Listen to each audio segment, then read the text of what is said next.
Point d'acception de personne. La plus belle chose que le Seigneur m'a dite au tout début de mon ministère est je ne fais point acception de personne. De façon générale, lorsque nous venons à Dieu après notre séjour dans le monde, nous avons l'impression qu'avec Dieu, les choses fonctionnent comme dans le monde. Écoutez mes bien-aimés, le monde peut nous oublier et même nous léser, mais la Bible nous enseigne que le Dieu que nous servons ne fait point acception de personne. En effet, la vie que Dieu nous propose n'est pas fonction de notre apparence physique, nos origines, nos biens et j'en passe, mais elle est fonction de la toute-puissance de Dieu et de son grand et inconditionnel amour pour chacun d'entre nous. Et concernant cet amour divin, la Bible affirme en Jean 3, verset 16, « Car Dieu a tant aimé le monde qu'il a donné son Fils unique, afin que quiconque croit en lui ne périsse point, mais qu'il ait la vie éternelle. » Amen. Ainsi, mes bien-aimés, Dieu n'aime pas plus certaines personnes que d'autres, mais il nous aime tous d'un grand et inconditionnel amour. Quelles que soient nos origines, notre apparence physique, bref, quelle que soit une quelconque position défavorable dans nos vies, Dieu a fait en sorte que si nous appliquons ces principes dans nos vies, nous puissions partager sa gloire, car il ne fait point acception de personne. Acte 10, verset 34 à 35. Alors Pierre, ouvrant la bouche, dit, « En vérité, je reconnais que Dieu ne fait point acception de personne, mais qu'en toute nation, celui qui le craint et qui pratique la justice lui est agréable. » Dans ces versets, l'apôtre Pierre fait allusion à la situation de Corneille, ce non-juif incirconcis qui, selon la compréhension des Juifs, ne pouvait pas recevoir la grâce, la faveur de Dieu.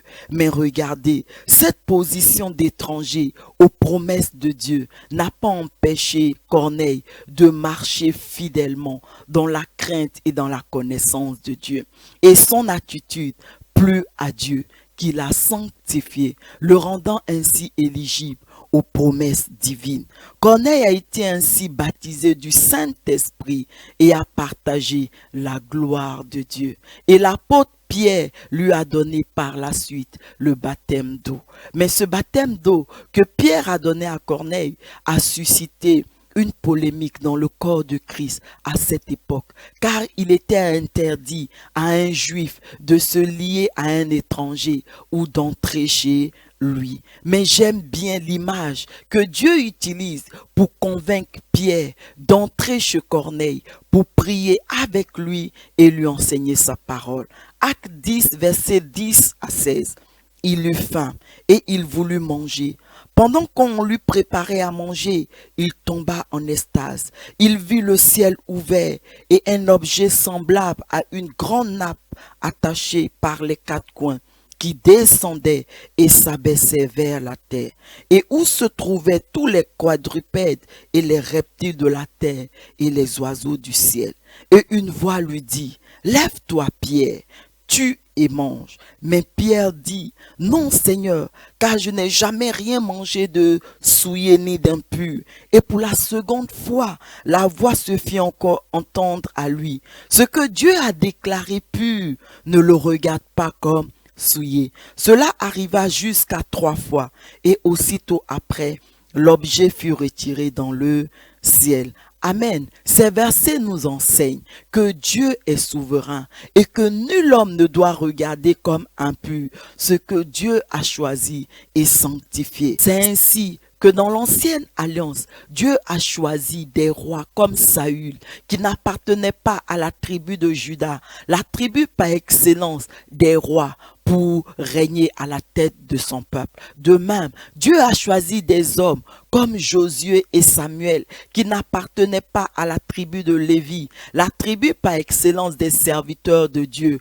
pour conduire son peuple à lui. On peut ainsi lire tout au long du récit biblique l'histoire d'hommes et de femmes qui ont reçu des grâces et des faveurs particulières alors qu'ils étaient dans des positions qui ne leur permettaient pas de les recevoir. Car Dieu ne fait point acception de personne. Souvenez-vous de Joseph. il était en prison, le dernier endroit au monde où un roi penserait à aller embaucher son gouverneur. Mais dans cette prison où il était injustement enfermé, Joseph, plutôt que de murmurer, s'est appliqué à marcher fidèlement dans la crainte et dans la connaissance de Dieu.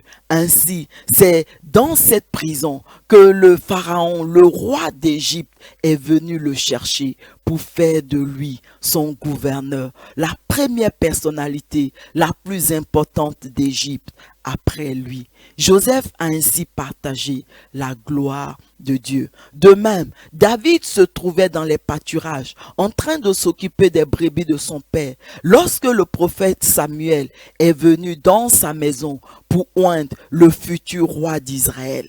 Son père n'a pas pensé à lui, car ses frères aînés semblaient avoir plus la carrure royale que lui, tandis que David était plus jeune et qu'il se trouvait dans les pâturages en train de s'occuper des brebis. Mais parce que dans ces pâturages, David s'appliquait à marcher fidèlement dans la crainte et dans la connaissance de Dieu, la Bible nous montre très clairement que la royauté l'a atteint là, dans ses pâturages, derrière ses brebis, car son père, sur la demande du prophète Samuel, a envoyé le chercher afin qu'il reçoive l'onction royale et partage ainsi la gloire de Dieu.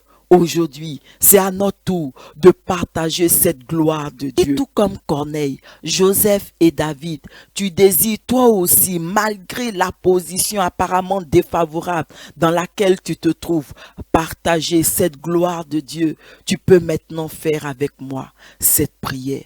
Seigneur, aide-moi, afin que malgré cette position apparemment défavorable dans laquelle je me trouve, je puisse, Seigneur, marcher fidèlement dans la crainte et dans la connaissance de ton nom, pour moi aussi partager ta gloire, car tu ne fais point acception de personne.